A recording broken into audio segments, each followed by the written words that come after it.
$200, a Super Nintendo setup costs twice as much as the old system. For the money, the company promises better pictures, sound, and adventure.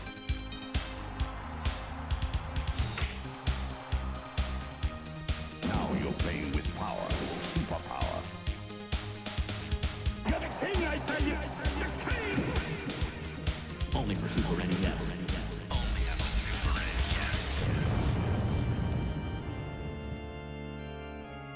You're listening to the SNES broadcast with your hosts, Soulblazer and George.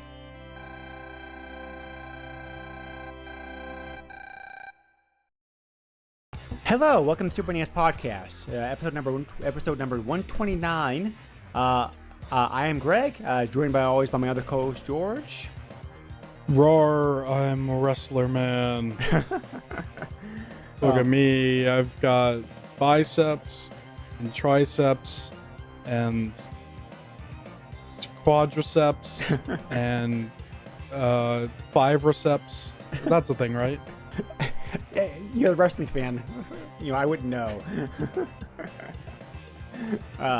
Yes, and George, being the wrestling fan here, the two of us, he picked the game for us to cover in this episode. Another Japanese-only game, which is becoming a trend of his picks recently, but apparently. Yeah. Hey, only the good games are Japanese, right? Ooh. Yes, we're looking at one of the Super Fire Pro Wrestling games this episode. One of the only, if not the only, Super NES games been translated by fans. I'm not sure about that. We'll get into that later on. But I think there's like one or two more, maybe. This is the only one I could. I don't know. Yeah. Well, let's just say this is the only one that I could confirm that actually has a translated patch, because that's what we played on. So. Well, this one's certainly translated, yep. Unless, Yeah. I don't know. So we're playing Super Fire Pro Wrestling X Premium, which is like a $10 word, like right there. I'd buy that for $1. Which came out for the system in Japan only, of course, like I mentioned, back in 1995, December of '95, like when this got released. So, So the Super Fire Pro Wrestling series we probably should talk about here. I'm sorry, the Fire Pro Wrestling series we probably should talk about here like a little bit. The series was originally created by a company called Human Entertainment, which we've already covered this podcast because they're the ones who developed Clock Tower. Yes. When Human Entertainment went out of business in 2000, some of the people went over to form a new company that was just called a Spike. Yes. And they brought the rights to the Fire Pro Wrestling series with them. So Spike, which is now known as Spike Chunsoft, because of a merger they did back in 2012. This company which has made the more recent Fire Pro Wrestling games. So one of the rare cases in which a franchise is still alive and well, having changed hands at least once. I mean, certainly not the only one. Tomb Raider comes right to mind too, as another successful example of that. But and if Spike Chunsoft doesn't sound very familiar, they have actually really released a lot of stuff over here. Oh yes, yep. You might know them for the Way of the Samurai games, or other things that I can't think of right now. I had it on the top of my head and now it's gone. It jumped off. But they also developed a lot of Dragon Quest games for Square Enix. Yeah. But Pokemon games too, they've also worked on over the years. 9 Hours, 9 Persons. 9 Hours, 9 Persons, 9 Doors, which is kind of a cult hit. Oh yeah, that game. That's a game. Yep. That I never played. Yeah. Well, me neither, but it sounds fun. So. Right. So those games are probably what they're best known as here in the West. In Japan, they're well known for for publishing Western-only games over in Japan, such as such as the Saints Row series and the Witcher series. Yes. So I wonder how those games do over there. I don't know. Obviously, well enough to bring up the sequels because they wouldn't like any company they're not gonna pour bad money after bad. So Well, yeah. So they got to sell well enough at least.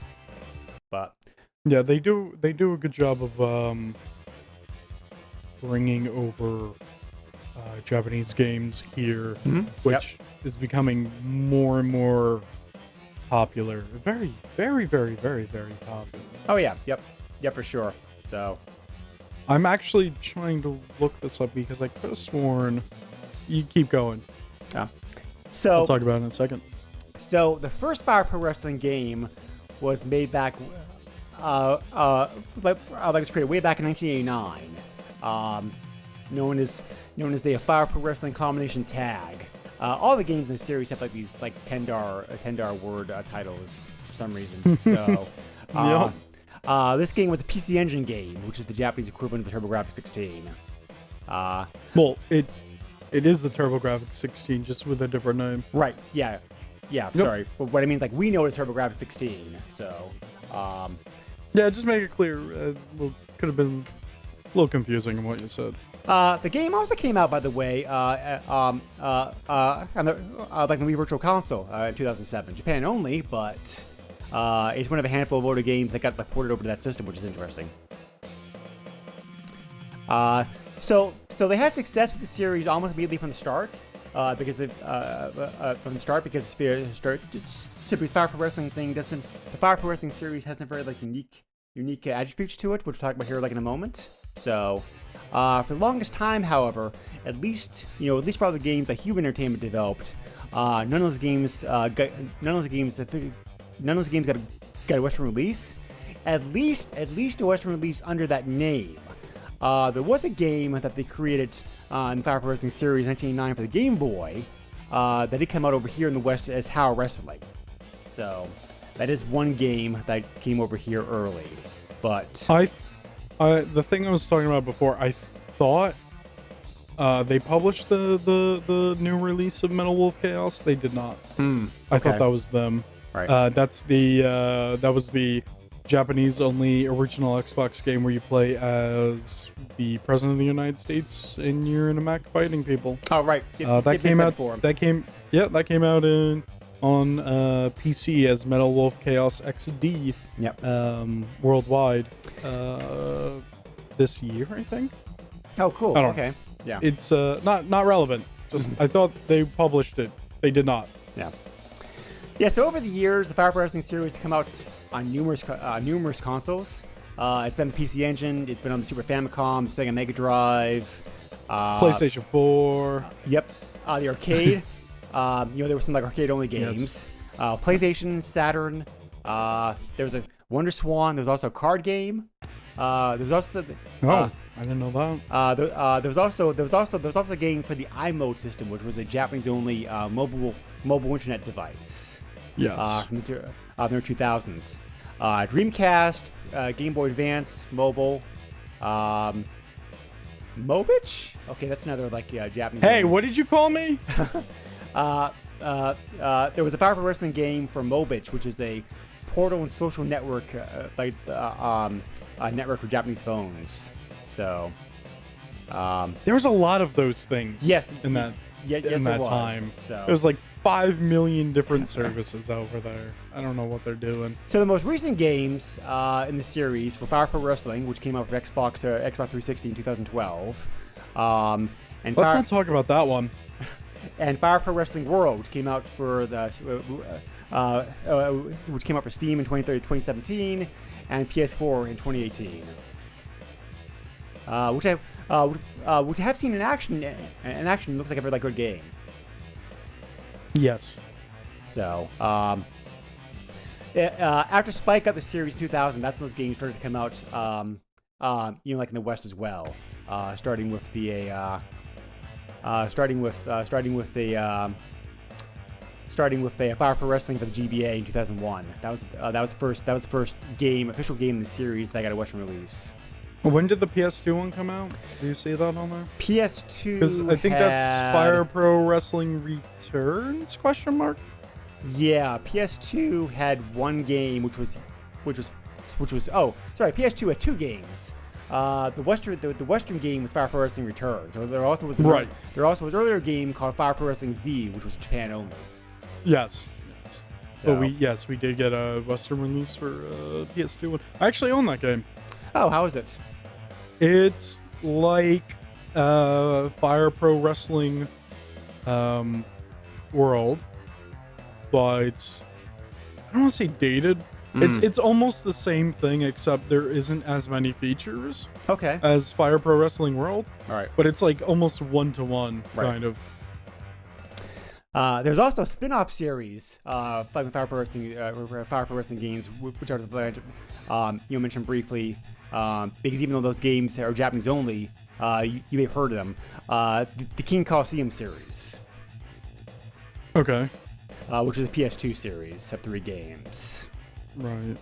So the Fire Pro Wrestling games have been around for a long time. They're popular. Well, why they're popular? Well, several reasons. They're good. They're good. Yes. People like wrestling. Yeah. What that- else do you want? A good wrestling game? If you like wrestling and you like good games, there you go. Yeah, it actually kind of surprises me the fact how wrestling, I knew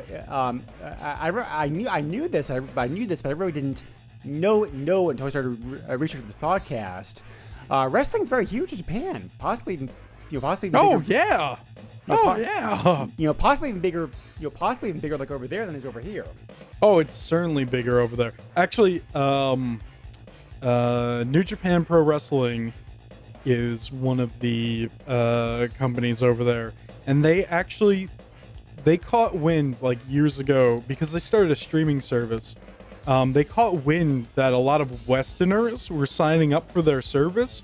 So at some point, they actually opened it up for. They have a website completely in English for any Westerners to actually sign up for their service now Oh, cool. because of how popular it got, which is amazing. And also, so like the service is a streaming service, kind of like WWE Network, if you know what that is. Yeah. Where you could watch their events live. And the only difference is that they actually hired commentators that speak English. Like, I think they might be from America. But they hired commentators that speak English. And I think that's the only difference between the Japanese streaming service and the Western streaming service. So you kind of miss out on a couple things, because when some of the wrestlers get interviewed and stuff like that, they're speaking Japanese, and when I watched it, there was no translation or anything. So I was sitting there watching a man talk about something I didn't know what was going on. But otherwise, amazing. It sounds amazing wrestling. It sounds a little bit like It sounds a little bit like what like Sky TV in Britain does for American football games, where they actually hire British announcers to cover the. Oh really? Yeah, to cover the games for them. I didn't think that would be popular enough for them to do that, but okay. Well, yeah, it is. Well, yeah, it is. Flag football is growing in popularity, overseas in general, but the NFL is making weird. The NFL is making a big push in Europe, especially in England, because they've had for the last several years, the NFL's had 2 or 3 games played every year in London. So I don't know anything about football, so right, this is kind of yeah. I guess this is kind of like my moment of you realizing that wrestling is super huge in Japan. That's like me realizing that football apparently is getting bigger, not only in the country, but apparently in other parts of the world. Yeah. And when I say football, I mean American football. Right. Obviously. Yeah. Yeah. Yeah. So you just came to mind. We sound similar, and the British announcers, because they understand that the audience there may not have the knowledge that they do of football that American audience would. They do a very good job of explaining the game in more simpler terms, like the British audience. Huh. So. Okay. But yeah, pretty cool. So, but until very, very recently, the Fire Pro Wrestling series was known for not being licensed by any major wrestling group or promotion. Instead, what they did for years to get around that was they'd have likenesses of real life wrestlers in the game, but under aliases. So if you were a fan of them, you knew who they were, they just weren't named that. They were named something else. So yeah, and there's also a wrestler editor / creator. So yeah. If there's someone in there, or let's say they changed appearance or whatever, you can edit them or create someone who is not on the roster. Yep. The edit people mode in get this so game in depth with it that they literally upload save files of them editing every single wrestler to be as accurate as possible, but also to have the same name as the wrestler it was based off of. Oh yeah, sure. Yep. Yeah. Because the editing mode was always present in the games ever since the first one, but it's gotten really, really major and really expansive. I mean, even in this game that we're covering, it's so in depth. Yeah, it will take you maybe an hour maximum to create a wrestler, because how many moves there are and how many options there are, how well you can customize a character. And it's gotten even worse. I mean, when I say it's gotten worse, I mean it takes you even longer now. In Fire Pro Wrestling World, you can sit there for hours on end just making a wrestler, and there's so many moves. Yeah, there is. Oh my god. So Fire Pro Wrestling. So just to finish an earlier point, Fire Pro Wrestling World, the newest game, was the first game to be licensed. Licensed by an official group. They were licensed by the New Japan Pro Wrestling. Yeah, so what happened with that is they made the game, and then it was partway through, it was already out on early access for Steam. What happened was I think they contacted them. I think Spike Chunsoft contacted them. I'm not sure if it was the other way around, but someone contacted somebody and they made a deal. Yeah. And then they put in a bunch of wrestlers from New Japan Pro Wrestling in the game. And then on top of that, they created a story mode, which is on the retail. Well, it's on the PS4 version, is what I meant to say. But the PC version, you buy the base game, which the base game is cheaper. It's $30 or something like that. But then the DLC for the story mode is $20 to even that out to basically full retail price, compared to because the PS4 version came out later. They made that deal after the PC version came out, so they made a DLC that you buy on PC, and then it is in fact included on the PS4 version on the one that's the full retail price. Interesting. So yeah, it was crazy. They were working on the PC version first, which, I mean, remember, this is a Japanese game, right? Yeah, and they were making it on the PC first, and they released it early access on Steam, which means if you don't know what early access is some developers decide to release their games in an earlier state that is not finished, but you can buy it for a cheaper price. There's a whole debacle about that, but yeah, a lot of good games start in early access, and then they get, they really ramp up, and the developers finish the game, and you get to see the development process. You get to see the new stuff that has come out in the newer versions, and also you paid less money to get the game. So right, exactly. Yeah, but a lot of indie companies do that to help to fund the project, and also help to gauge interest, and also but there's also a lot of issues with that stuff, because there's developers that don't finish the game, or they do it as a scam. So they release version 0.06 and then they never work on it again. But Valve's gotten better with stuff like that. It's not perfect, but Plus, the Otherwise, developers like will also like listen to the fans and fans incorporate the feedback like into the game to make it better too. So. Oh yeah. That's what's really awesome about that. But yeah, let's not But get into that. yep. So anyway, speaking about the fans, Fire Pro Wrestling. You have to plug them all in, Greg. They use a lot of electricity, but they you're putting them in seats, so it's whatever.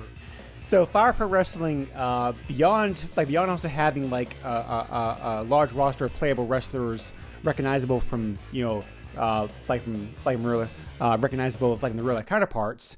The games have also been unique in the sense that they actually brought in numerous styles of wrestling from all over the world. Not just like, for example, not just like Japanese North American style wrestling. It also uses the Mexican like lucha libre system, which I did not know too much about before this. But it's like really interesting. Like they have it looks interesting. It's kind of more gritty in a sense, but also more flashy at the same time. Right. Also, the other thing is like they kind of have like an honor system in a sense, kind of like Japan, where like you like if you're a masked luchador, which a lot of them are, you really respect your mask, and getting your mask ripped off of your head is very dishonorable, a dirty thing to do. It's kind of like that in Japan as well, but yeah, it's really interesting. It's not exactly like this, but I kind of want to say lucha libre is kind of like a mix of North American wrestling with Japanese wrestling in a sense. Yeah, it looks that way. And it got pretty popular actually, like mid 90s and later, because WCW started hiring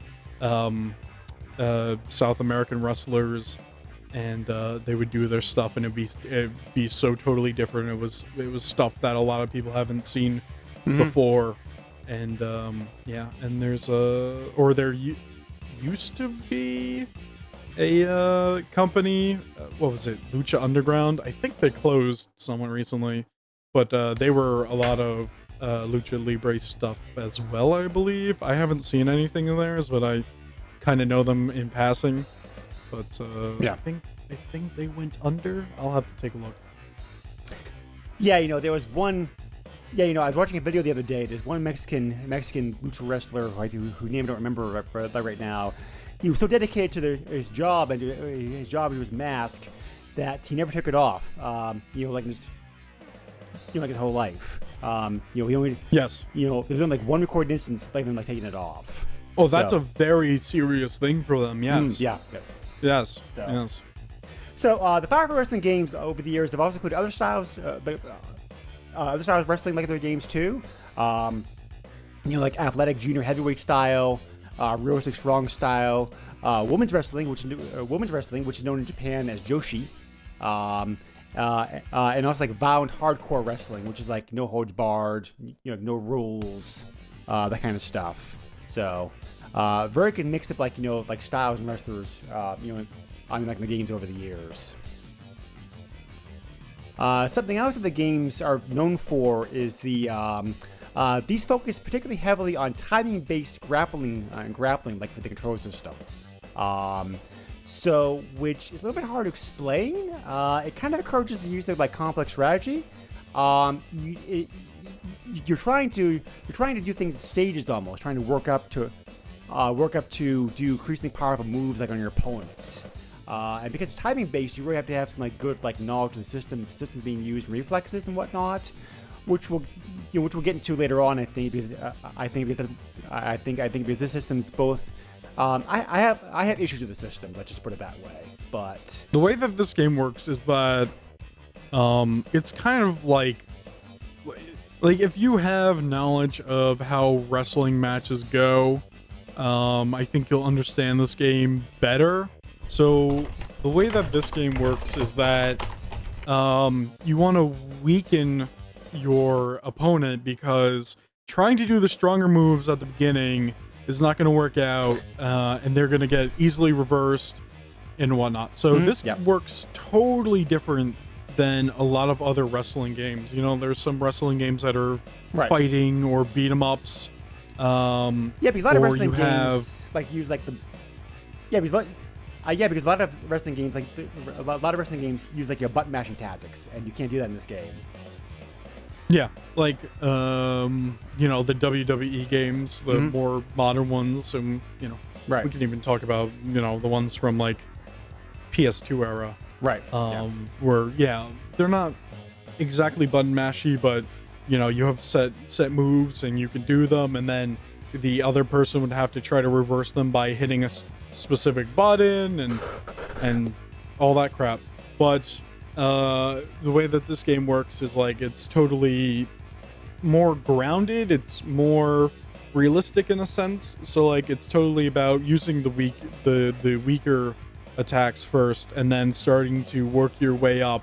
And this game has no HUD or anything, so there's no like, this is your opponent's health and this is your momentum and this and that and the other thing. There's none of that. The way that this game works is really like an actual wrestling match where you wear down your opponent. Okay, he's worn out pretty well, and I could tell because, you know, even in this game, he's breathing hard and he's having trouble getting up. It's a very, very nice touch. And they get even deeper with it with the newer games. But, you know, he's breathing much harder, and now he's like bent over because he can't stand up straight. He's so beaten up. And all right, this might be my time to shine. This might be when I could use my finishing move. You know, this is when I could use my finish, I think. And then you try to do that, and you hit a like a burning hammer or something, and then you know, the guy, you know, that's it. You try to pin him or you submit him. Or I actually had a couple of matches where I beat up the guy so bad the referee actually stopped the match. Oh, cool. And it was kind of disturbing. It was actually kind of disturbing because he got like knocked out or whatever, but like the face he made, I don't even know how to explain it. His mouth was open, like he was like slack-jawed, and his mouth was open, and it was kind of disturbing actually. It almost looked like I like actually injured him really bad. So, but it's all about visual representation and all that stuff. And then in the later games, it gets more deeper into stats and stuff. Like when you make a new wrestler, you affect things like breathing and whatnot. Breathing is like kind of like regeneration of stamina, a little bit of regeneration of health and stuff like that. And it gets pretty in depth. This game is technically simplistic compared to the newer games, which is crazy to say because this game's already pretty in depth, but it's kind of limited in a sense. Well, I think so. But also even for a 16-bit game, I was also very pleasantly shocked by how much there is to do in this game, which we'll talk about here in a little bit. So it's very impressive. It really is. I am not crapping on the game. It's very impressive.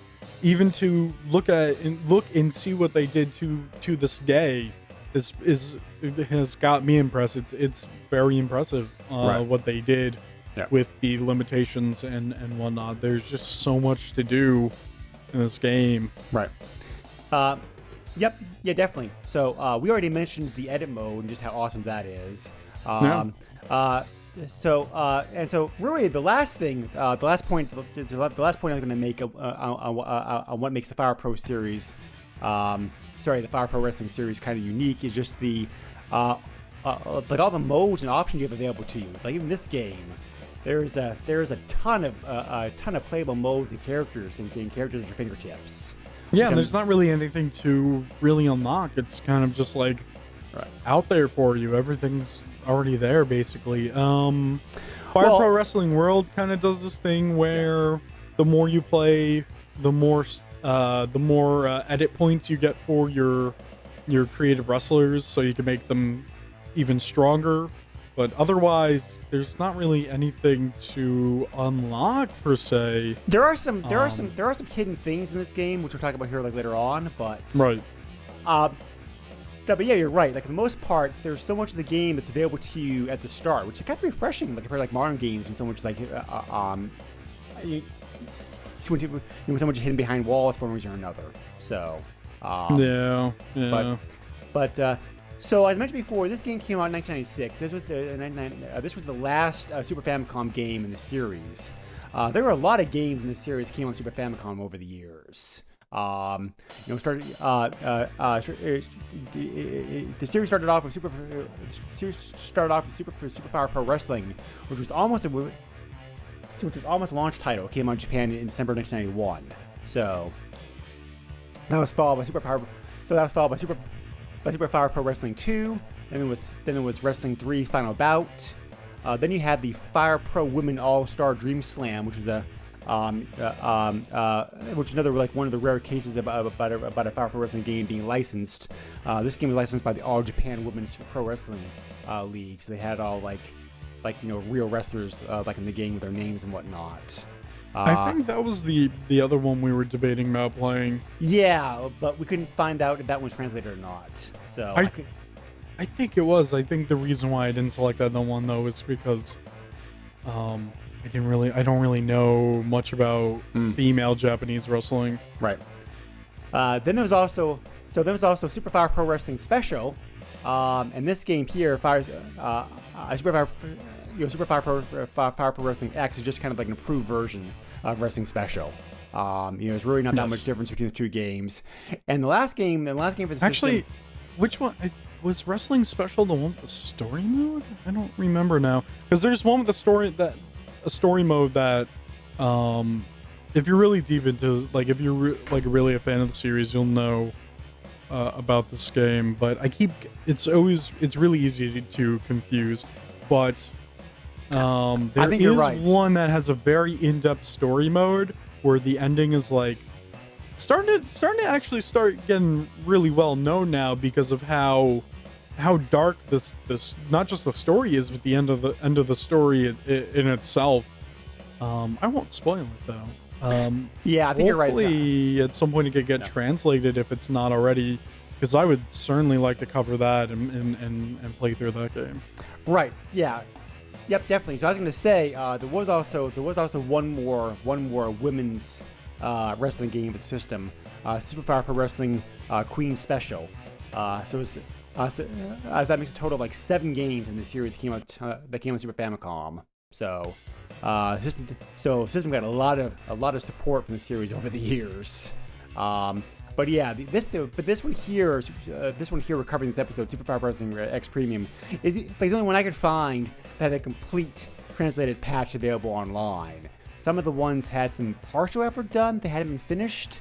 So, maybe eventually. Yes, it was Super Fire Pro Wrestling Special. Sorry to interrupt. Yeah, no, but fine. it was Wrestling Special. Yeah, it was. Not sure if anyone's gonna know this name, but if you're really into the video game scene and all the background stuff, the guy who directed this was Suda51, which is known for doing some crazy stuff. Okay. So yeah. I later on I will look and see if there is some sort of translation, because I would like to actually play through the story mode. Right. Yeah. All right, so let's talk about the controls a little bit, because you already mentioned it some a little bit earlier. You have your moves obviously. Well, I say obviously, it makes common sense. Your special moves vary wrestler to wrestler, which seems to be which seems to be based upon my limited knowledge. George, you know more wrestling than I do. It seems like they try to match up the special moves to their real counterparts as much as possible. At least the wrestlers I recognize, I'm like, okay, yeah, this guy was known for doing these moves. So because Hulk Hogan and the Undertaker and some other people wrestling way back when that I remember are in this game. So I remember these guys using Big Van Vader's in this game. Yep. So every wrestler can do a weak attack with the Y button, a medium attack with the B button, a powerful attack like the A button. You can also use the X button to run into the ropes. And if you use the X and L bar and use the X combined with the left and right buttons, you can run either to the corners. Yes. The left button can also be used to taunt, which is interesting. So I lost a match because I climbed up to the turnbuckle and I didn't know how to get down. Because this game is so this game strictly follows wrestling rules. Yeah. Wrestling rules, but not just wrestling rules, obviously Japanese wrestling rules. I mean, as far as I know, at least North American and Japanese wrestling, they disqualify you if you're on the turnbuckle for 5 seconds. That also goes for if you have a rope break, which is if you're too close to the ropes, and somebody grabs the rope and you're trying to submit or pin them, the referee will break you up. If you're still, you can't do it in this game.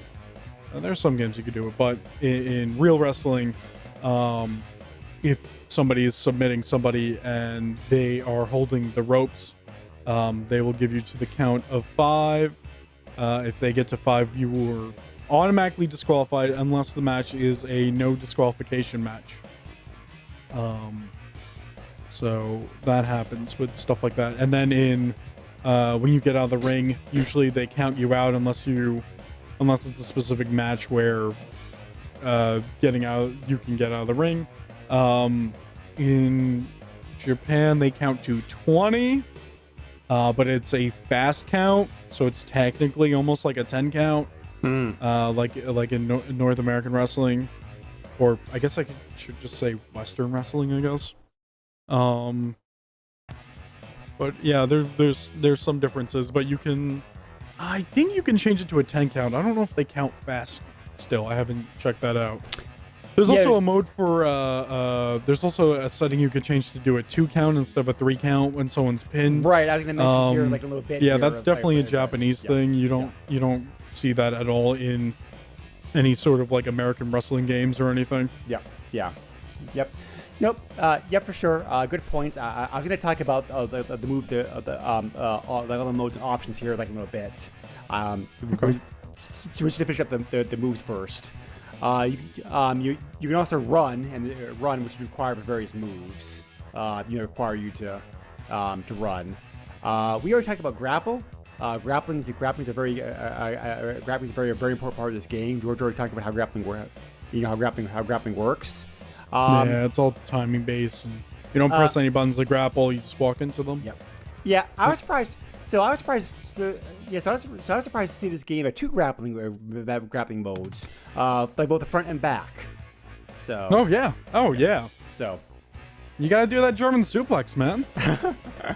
You can't do it from the front. Right. Yep. You can also do things like whip an opponent into the corner, like after them, you hit him with a running attack. You can also do the turnbuckle thing that George already talked about. But you could also throw them into the corner and then do things like superplexes and what they're like suplexes. There are a lot of things you can do. Put them on the turnbuckle and then you flip them onto the Yep. Yeah, it's very surprising, and I'm going to say this again several times. I think it's very surprising just how much gameplay there is for 16-bit game of this era. I mean, there's a lot you can do in this game. Yeah, I mean, look at all these Japanese games, and there's so much to do. And then you look at some Western games, and it's like, oh, is this it? Not every Western game, but yeah, a lot of Japanese really get into it. They really do. I love it. Right. I love how much they get into their games. So speaking about so thinking about like rich content, there's a whopping 8 modes available to you in this game. 8 that you can play with. So it's like, damn, but that's a lot for the time. Yeah, well, that's a lot even nowadays standards. It's pretty good. So not for a wrestling game, but a lot of wrestling games now, because there's so many different like match types now and everything. And, so. Okay, so the modes real quick. I'm just going to summarize the modes real quick. George, if you want to go into more detail about them, be my guest. The first mode available to you is World Championship. We're able to do either start a new quest or continue an old one, because you have the basically this is a battery, so it allows save games. So like the World Championship, you can either do single quest or tag team quest. Where your partner either going to be AI controlled or or another player controlled. It's a great co-op game too.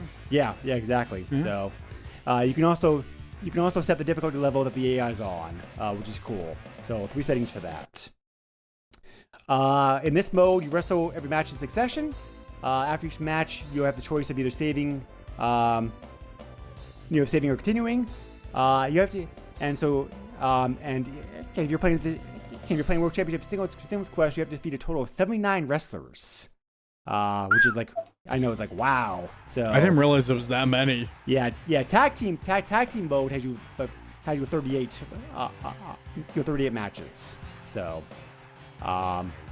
once you defeat all of them, you move on to title match. So World Championship is kind of the story mode per se, like this game. So this is definitely bread and butter, the thickest mode like this game. So recommended to play once you defeat Wet. Yep. For quick match, you have like one. You have the one night dream match mode. We can select things like what kind of wrestling is it? Is it one-on-one match? Is it tag team match? Is it two-on-one handicap? Etc. Etc. You can also choose the rules: 3 count pins, 2 count pins, submission match, time limits, falls, what kind of ring you want to use, AI level, referee, ropes, lumberjack, no tag, cutoff, DQ, countout. A lot of options here for this. So you can pretty much use this just to customize your heart's content and just have like a quick game of this. Good way to learn a wrestler's moves. To get the good of them. There would be a lot to explain here. Yes. Yeah.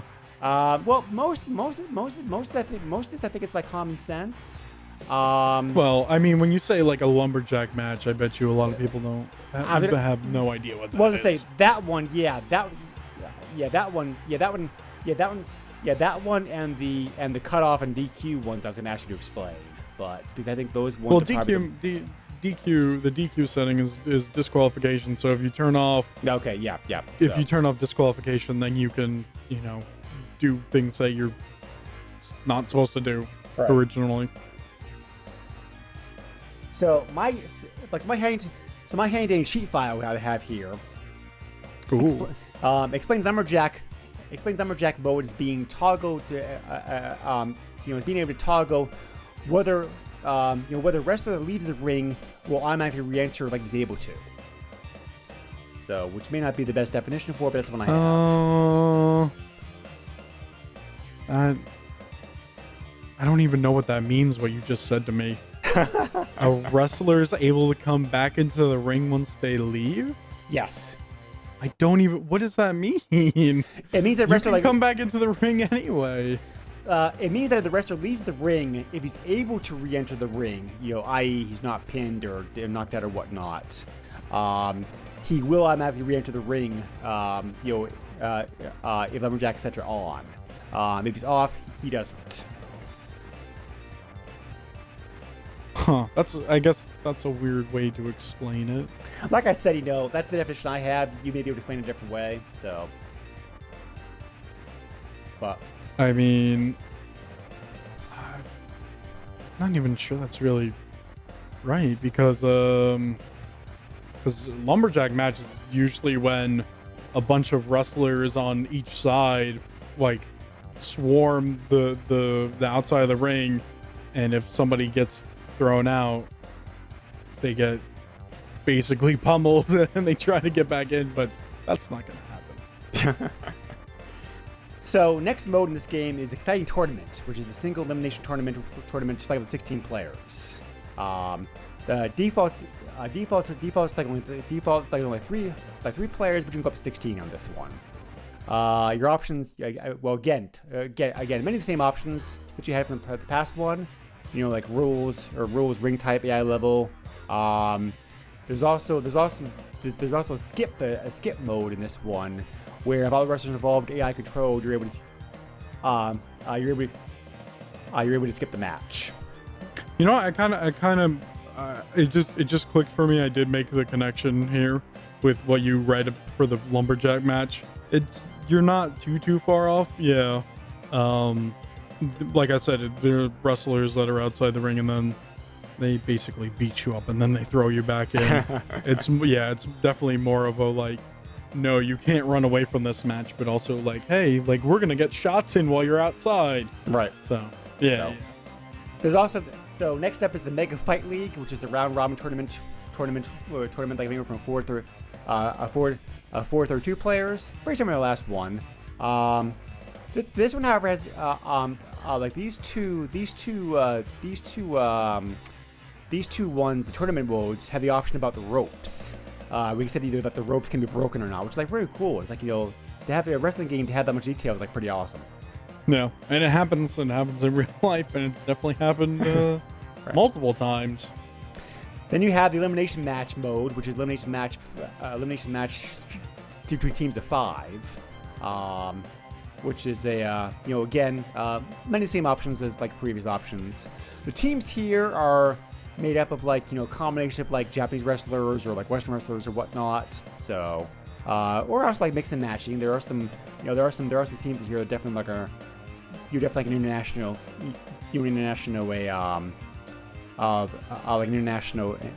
grouping. Some of these team names might be team names also, a side note, might also be considered a little bit I don't want to say racist, but just a little bit more not PC friendly anymore these days. So when it comes to the Japanese and controversial things, yeah. So the Japanese are more innocent than we are in a sense. They're so endearing about the ways, and the way that they set up certain characters and stories and whatnot is not how they actually view things, but it's just, I don't even know how to explain it. It's just that they get so eccentric with certain characters. Like they'll write some black characters a certain way that other cultures will see as racist, but they have no intent of being racist. They're being enduring about it, but also like you got to remember that Japan is so they're kind of conservative, but they're also like they're not a melting pot like a lot of other countries are. Mm-hmm. Right, so yeah. they don't also have the experience of understanding a lot of other cultures and whatnot. So when they do certain things, it's seen as offensive, but I mean, we just got to learn to be like, oh, Japan. Although sometimes they do things that are kind of like, not sure if you should do that thing, but all right. But yeah, I mean, there's games like Cho and Nikki and stuff like that where there's sure, yep. There's they're basically buff men that are not straight. Yep. I don't know how much of this we can talk about on here, but yeah, there's a lot of stuff that they do is just right. So outlandish. Yep. So just take the team. Yeah, so just take the team names, with a grain of salt, and just like it wasn't done on purpose. If you look at the history of game localization from Japan to the US or just Europe, I should say North America. I forgot about Canada there. Canada's part of North America. Sorry. Like, there's a lot of stuff that they'll put in a game, and some of these games are kind of for kids, but like over here and in Europe, they'll be like, "Oh no, you can't have that in here." But I don't know. I also feel like they're a little more mature to understand mature themes compared to over here, which is like, no, we need to protect everybody. So yeah, there's a lot of stuff in kids games that like will automatically just not fly here, and that's why a lot of stuff is that's why some stuff that gets translated officially and brought over here kind of changes a good amount. Right. Yeah. So moving on, the next mode in this game, there's still modes left. Is the hyper battle. Of course they are. It's like the hyper battle royal mode, which is a free for all match between like 4 wrestlers. Any combination of humans, humans versus AI, can be picked for this. Beyond that, the settings available to you are pretty much the same as the past modes. Title match is the extension of the World Championship mode. We had to face 16 wrestlers that are 10 teams in one league, and then you have to face 9 wrestlers or 4 teams in another league. And then once you finish both those leagues, like you won the Triple Crown.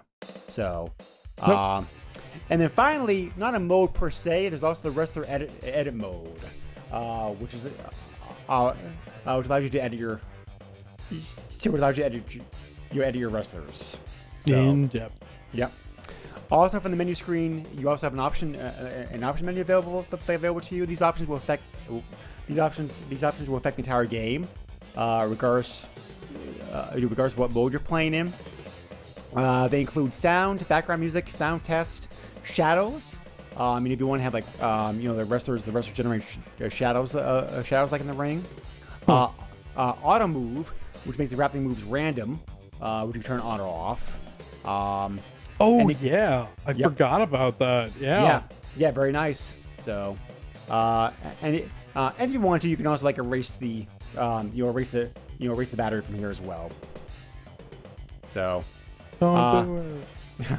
so compared to Western wrestling games at this time, the sheer number of wrestlers and moves available to you in this game is just like jaw-dropping. Because it's like you have like available to you like something like over almost 100 wrestlers out of the box, able to make more wrestlers if you want to. A wrestler can have if you make a wrestler from scratch, you can have them. You can get that wrestler up to almost 50 moves. Like that in mode. There's the game. The game is available to you 700 moves to pick from for your wrestlers. 700 freaking moves. That's a lot of wrestling moves, dude. Yeah. It's like, compared to anything we had available here in the West in the 90s, it just like blows out of the water. It's like, it's shocking. Oh, yeah. But, so it's like, so I'm not surprised the fans picked it. I'm not surprised the fans picked this game to translate. Because I'm sure this one was probably well known about here in the West before then. So, just the sheer number of characters and moves in this game and whatnot. Like I said before, like all these wrestlers have aliases, but they're all based upon like your real characters who were wrestling at the time. So, and they look like them too in the game as well. So if you're a fan of the person, it's pretty easy to recognize who they are. So yeah. The graphics for this game. The graphics are a very detailed 2D perspective where you have the ring. Where the orientation you have of the ring when you're wrestling is of a diamond shape. So to be looking at like from the corner. Where the referee, if there is a referee present in your match, stands off in the far corner, and in the background you also can see some of the fans. And most screens taken up by the ring itself. The graphics of this game like are very detailed. Not surprised. Yes. Not surprised since it was a late Super Famicom game. As a matter of fact. Human had released a Fire Pro Wrestling game at PlayStation a week before this game even came out in Japan. So, yeah. Very good graphics. The wrestlers are very large and detailed. The fans also are made the same model. So they look like very like realistic. The ring's simple, but it's like it's a ring. How much hoopla do you need to give a ring? So. For what it is, the graphics are very good. Yeah, no, I agree. There's not really anything to add to that. Music in this game is pretty good too. I mean, just your typical. Oh, the intro music that brings you that shows the little intro before you get to the main menu is very popular. Oh, with, is it? Okay. Yeah, with people who are into wrestling/wrestling video games. I guess just wrestling video games in general, though. Okay. But yeah, it's referenced quite a bit. There's a series called Botchamania on YouTube or whatever that it shows a lot of wrestlers' mistakes and stuff, doing moves and whatnot. And I don't know if they use it now, but they definitely used it before for a while to, you know, intro the episode. They would use like a customized version of this intro to this game. Oh, cool. Okay. And All right. use the music. Yep. Yeah, the music in this game is pretty good. Like, it works. Sound effects are very nice. It's all, typical wrestling stuff. Yeah. So the grapple system that this game uses, I alluded to this before. To me at least, it has both good points and bad points. I love the realism this game has. And the grappling system makes a lot of sense to me because of course grappling's going to make grappling's going to be a lot more effective like your opponent's like worn down first. But I had some problems with the controls, and I don't really think it's the fault of the game itself per se. Just more of the fact of like there's so many moves a wrestler can pull off that even if you know what the moves are, trying to actually pull them off correctly in the right sequence to be able to win the match can be very both difficult and frustrating. Yeah, I guess so. So, do you have any problems with it? Not really. I know a lot of the problems I have with just me, because I would, and I don't even know if this affects it, but like getting up or trying to get out of like submissions and stuff like that, it would like button mash, and then I would accidentally like hit the button like right before we grappled, or like just like at the wrong time, and that would be annoying. But that was like definitely my fault because I was just essentially just mashing buttons trying to get up, and then time the button press like really off. Yeah. So I just just get beaten. But like when you keep playing, you get it down, you get the timing down. Basically, you just press the button like right as they like lock up. Right. So yeah, and I would usually hit my moves, and then I would just keep stomping on their face, and then they get up, and then I'd throw them down again. My favorite thing was like some of these functions are like situational. Yeah. So like if you want to like move your opponent, you have to like get to their like side and then press, I don't know, what was it, like B or something like that, and you'd like flip them. But I kept accidentally flipping them outside. like what would happen was I would actually try to pick them up or something, and I would accidentally flip them over, but then they would fall out of the ring. So I constantly did that for like a while, like accidentally flipping them out of the ring. And then the other thing I was doing was I was constantly accidentally throwing them out of the ring. So like when you're close enough to the edge of the ring, and if you do like certain moves, what will happen is, you'll slam them, they'll like hit the canvas, but then they'll also just like tumble out of the ring, and I kept doing that. But I think that does more damage, so like I kept doing it anyway. And that was fun.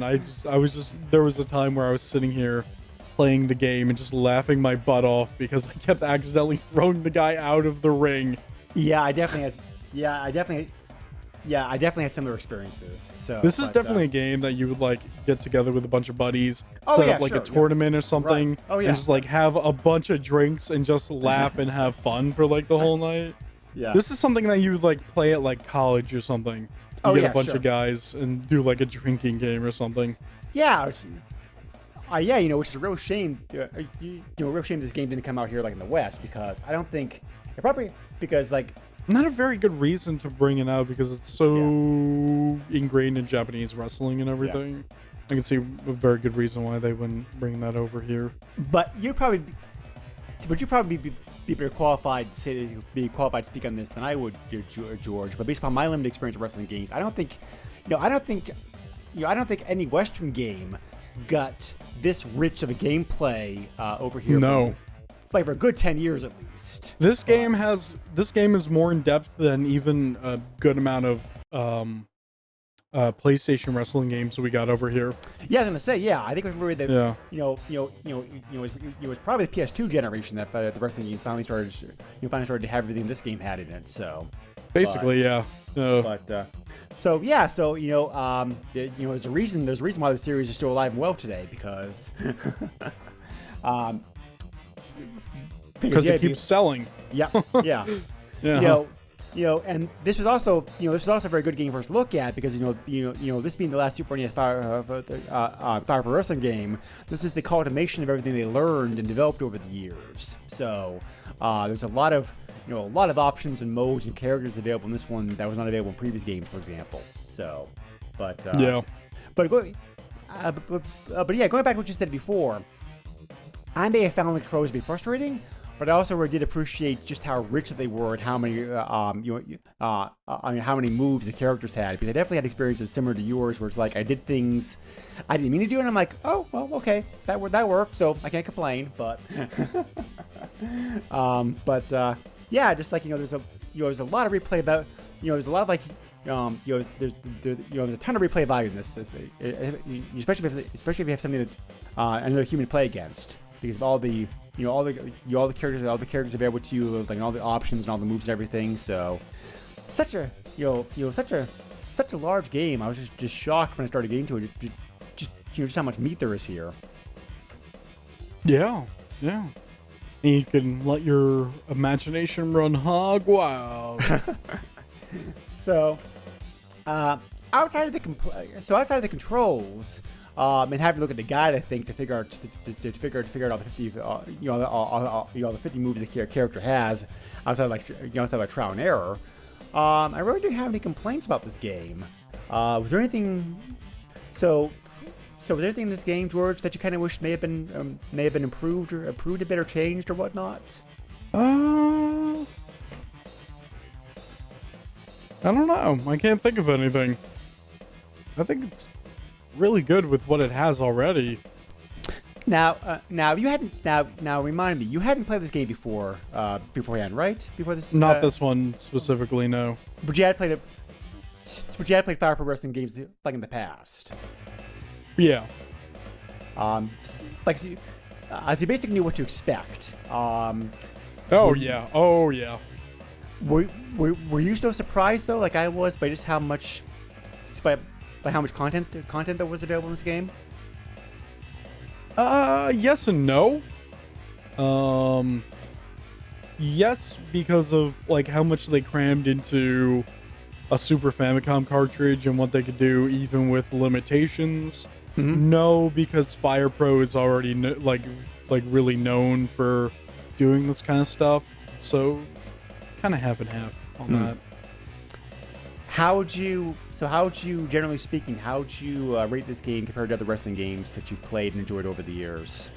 Oh, geez. I mean, even for different platforms, or? Yeah, just like, take the question like however you want to. I mean, so it's still pretty limited.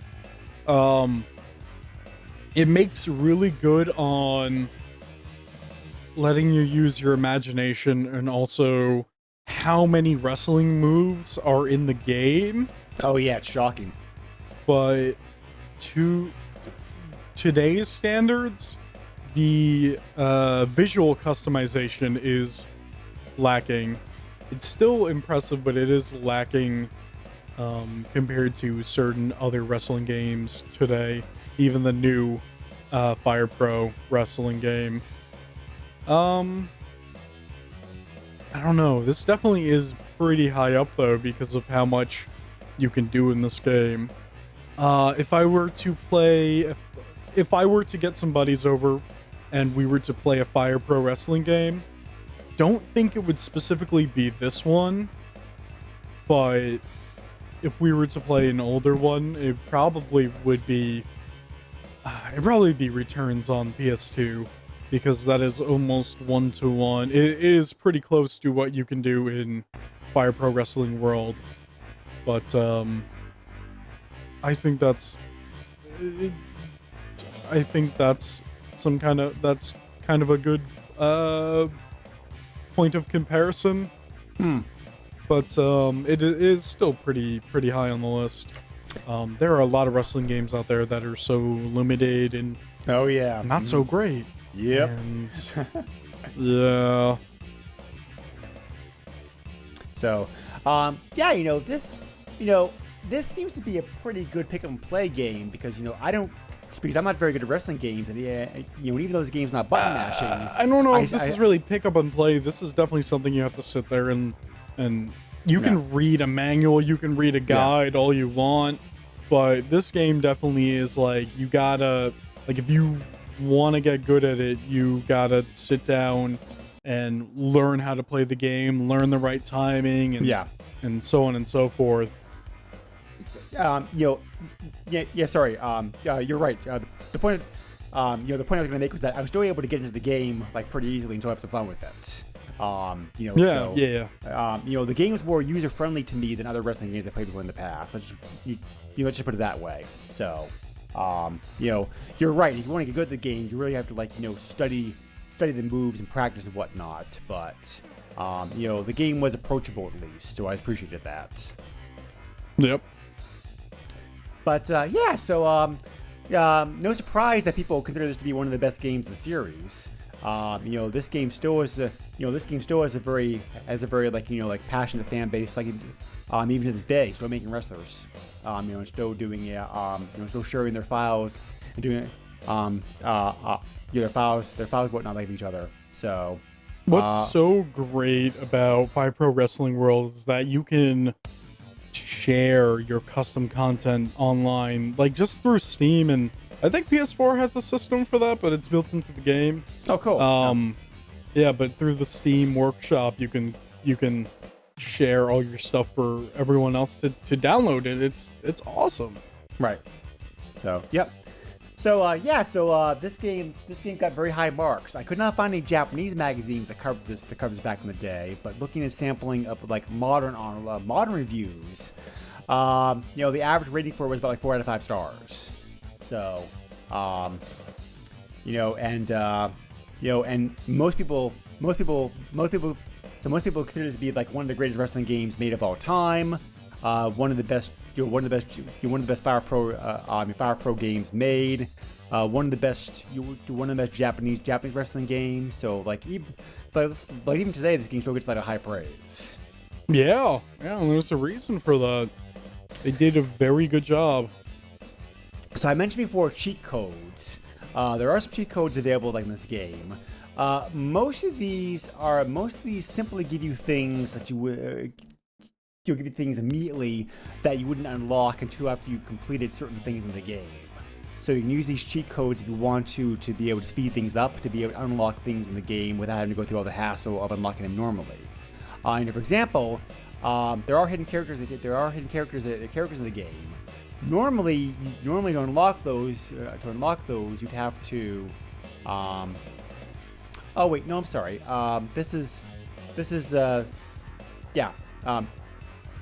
Never mind.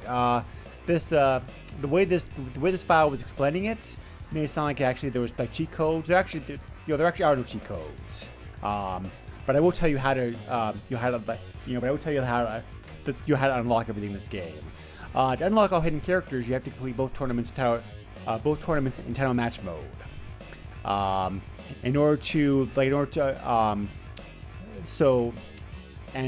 So to even get to title match mode, you have to complete the World Championship mode.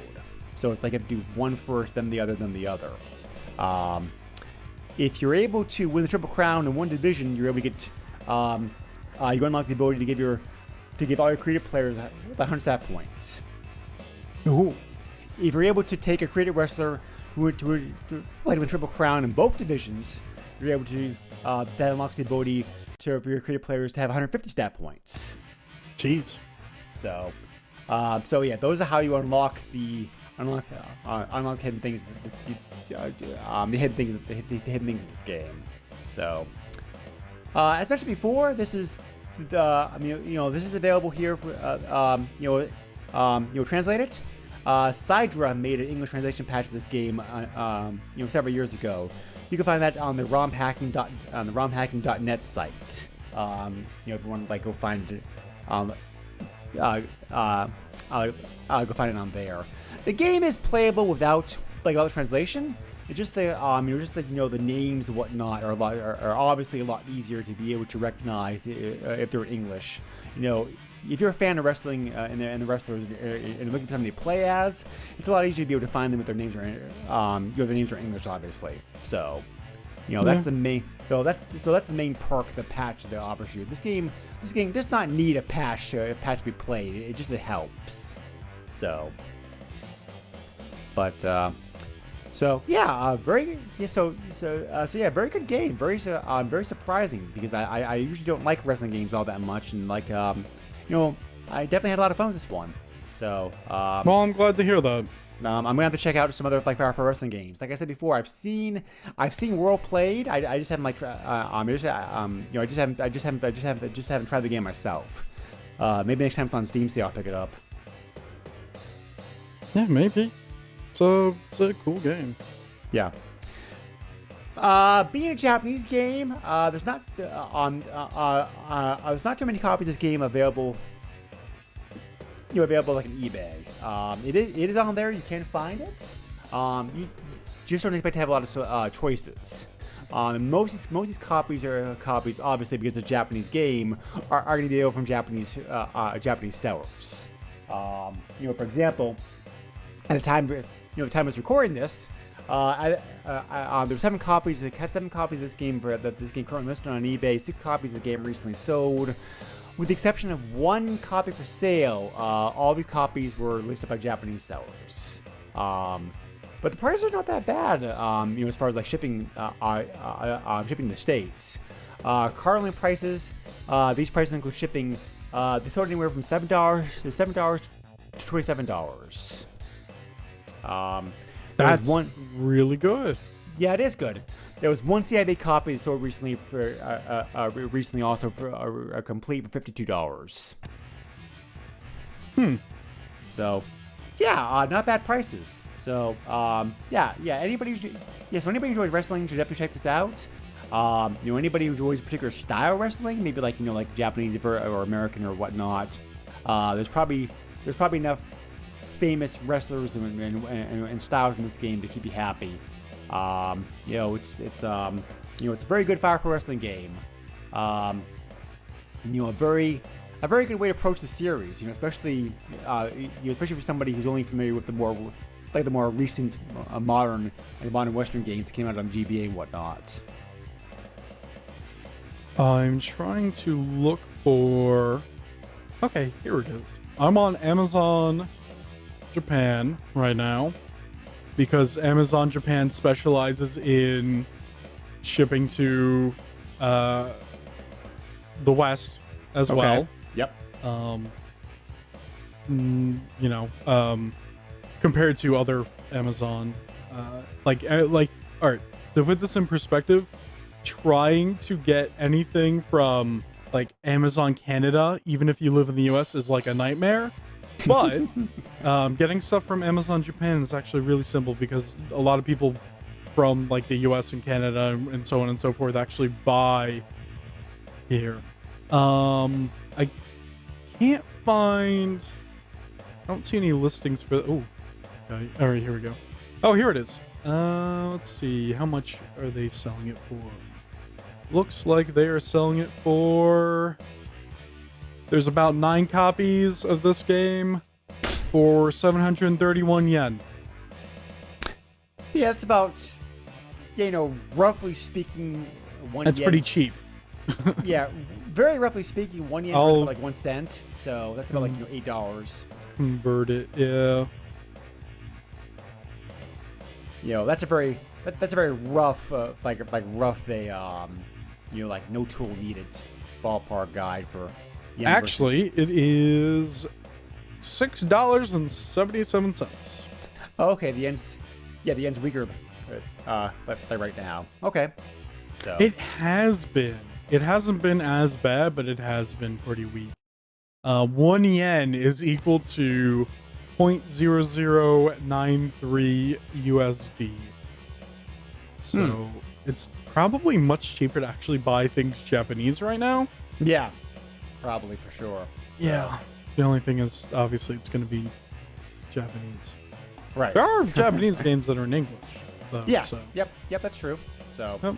but yep. So anyway, And if you really want to get into it, just another quick thing. If you really want to get into it, I think if you buy stuff from Western Asia, they actually have English translations. They did that for some games. There's a series that actually they did like bring over to the US, but then like there were a couple of games that they didn't bring over or something, but they was being sold in Western Asia, and they translated. They didn't get obviously English voice acting, but they translated into English because those audiences understand English, so they did that, and then people imported from there. Yep. So that's a thing you could do too. I was thinking about specifically Hong Kong, because there are a lot of like 80s, 90s games. Yeah. Hong Kong is a good place to import from. Yeah, because Hong Kong back then was still British, so like a lot of companies would sell their games there, translated in English because of the market there. So yeah, but I mean English is so widespread still over there. That, true. Yep. Yeah. So anyway, that's Super Fire Pro Wrestling X, which is still a mouthful of a title. You have any final thoughts you want to say about the game, George? I think my final thought is I think you said the wrong title. I probably did, because this is not. I think it's Fire Pro Wrestling X Premium. Is that Premium? what you said? Yes. I didn't remember this point. Yeah. So if I didn't, I apologize. But yes, Super Fire Pro Wrestling X Premium, which is not the easiest title to remember. So I really need to not look at Amazon Japan right now. That looks like a really big PS2, but it's an external hard drive. I don't know what I'm doing. I need to get out of this. I'm not even going to try to say it's a Japanese title because I couldn't. It's Fart Face Wrestling 5, the return of Slick Rick. I don't know where that came from. Do you have any final thoughts about the game itself to close out the episode, though? If you like wrestling, play it. If you don't like wrestling, don't play it. If you're on the fence about wrestling, maybe play it. I could still see somebody having fun with this game. It's like they played, like somebody else. Possibly. Who's a wrestling fan? So because like I said, there's a lot of like bullshit, like bullcrap things you do in it. So, but that all plays to your favor, right? Yeah. So. It's definitely missing some of the more violent matches, I believe. I haven't seen them in here.